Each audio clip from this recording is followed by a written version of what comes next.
Vous êtes et restez en mon pouvoir. M'entendez-vous? Oui. Quelqu'un sait-il où vous êtes? Personne. Bien, bien.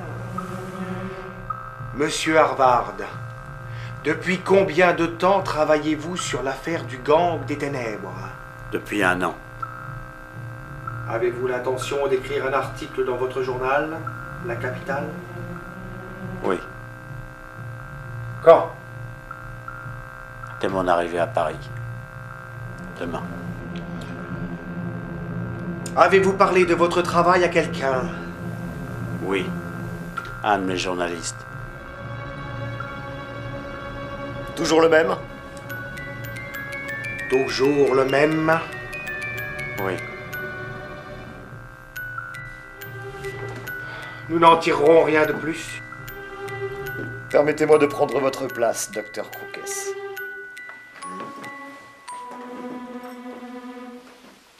Monsieur Harvard, prenez ceci dans votre main gauche, je vous prie. Monsieur Valgrand, que faites-vous? Une simple expérience. Monsieur Harvard, ce que vous tenez dans votre main, c'est votre cœur. Le sentez-vous battre? Oui. Je veux que vous serriez votre main gauche le plus fort possible.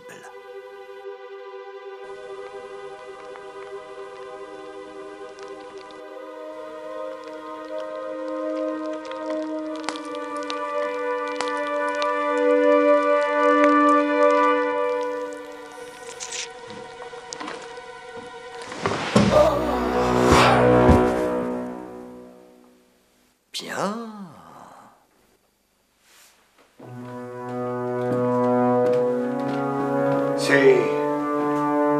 C'est fini. Pas encore.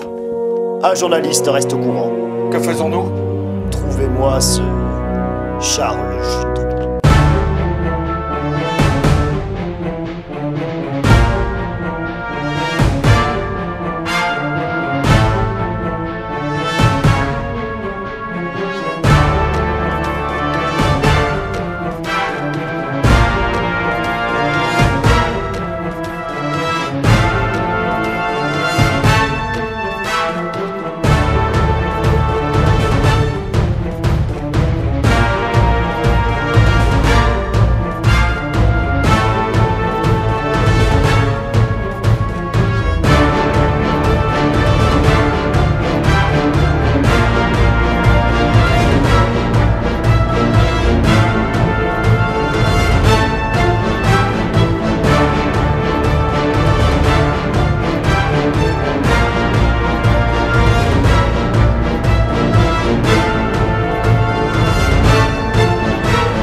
Tu en as mis du temps.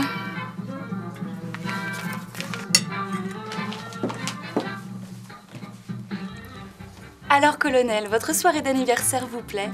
Follement, mon petit, follement. Et puis en plus, après, tu n'oublieras pas, hein. Tu traverses le rideau de papier, tu le transperces et puis tu vas vers le colonel et surtout tu lui fais poupoupidou.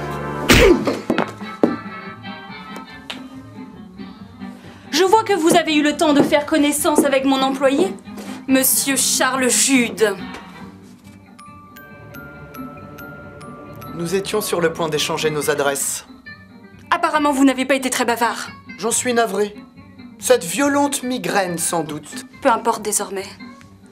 J'ai bien peur que ce courrier n'arrange pas vos affaires, monsieur le journaliste. Je pensais pourtant être un homme de lettres. On me demande de vous éliminer. Ce n'est donc pas vous qui tirez les ficelles. Notre petit reporter n'est donc pas au courant de tout? Non, mon jeune ami, je ne suis qu'une cheville ouvrière. Le vrai cerveau de cette histoire est à l'abri de vos pérégrinations. Bien planqué. Très courageux de sa part d'envoyer des femmes faire le sale boulot à sa place. Imbécile heureux! Pour Valgrand, vous n'êtes qu'un bourdonnement de mouches! Valgrand, hein? Voici donc le nom du chef de meute. Le nom que j'étais venu chercher. Vous n'oseriez pas frapper! Je suis pour l'égalité des sexes.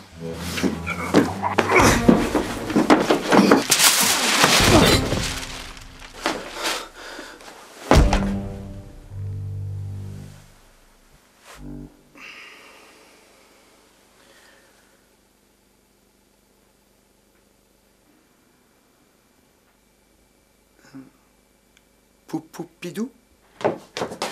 Saisissez-le!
Bravo, jeune homme, bravo. Asseyez-vous donc, venez prendre une coupe de champagne avec moi. Je crains de ne pas pouvoir vous tenir compagnie très longtemps. Je dois prendre le train pour Paris et certains imprévus pourraient me faire rater le départ. Vous allez à Paris? Venez avec moi, je vous emmène en auto. C'est si gentiment proposé. Mais pas trop tard. 2 ou 3 caisses de champagne et nous partons. J'ai du travail qui m'attend. Et vous êtes dans quoi? Journaliste, pour la capitale. Vous avez une drôle de façon de taper vos articles, jeune homme.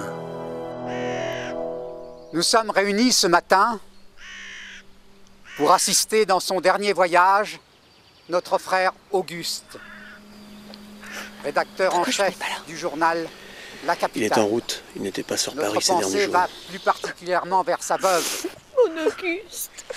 et ses amis Mais il lui savait pas. qui comptaient Non, tant. il a été informé ce matin uniquement. Auguste, c'était avant tout un journaliste émérite, défenseur de la veuve et de l'orphelin, qui se dépensait sans compter pour faire acte de justice. Ses écrits resteront bien sûr dans les esprits de chacun d'entre nous et perdureront, resteront à jamais gravés dans nos mémoires et représenteront toujours une ligne de conduite à suivre. Madame Harvard. Il nous manquera tant. Je vous invite Laissez-le. maintenant à réciter un Notre Père.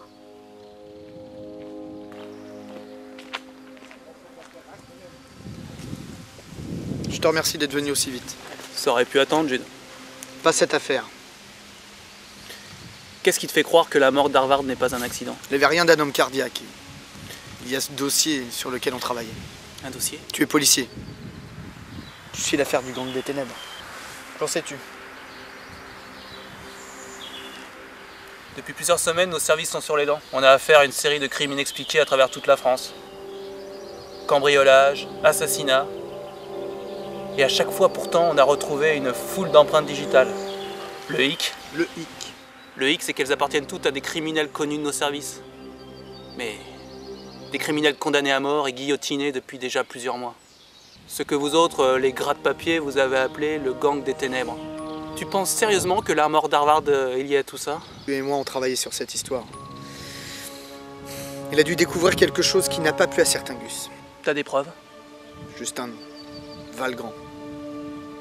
Et peut-être la police suit-elle des pistes qui peuvent m'être utiles. On n'a pas un semblant d'indice.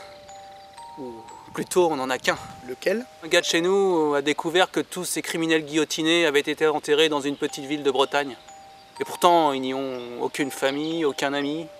Ils n'y sont même pas nés. Le nom de cette ville? Vannes. Vannes. Tu connais? Plutôt, oui. Et cette piste, que donne-t-elle? Pas grand-chose encore, on commence. Il y a une semaine, un escroc a été guillotiné. Son corps a été réclamé. Tu devines où? Vannes, je suppose. Bingo! Et on suit le corps à la trace. J'en serai aussi. Allons Jude, le corps a quitté Paris ce matin par le chemin de fer. Tu arriveras trop tard. Qui a dit que j'allais prendre le train?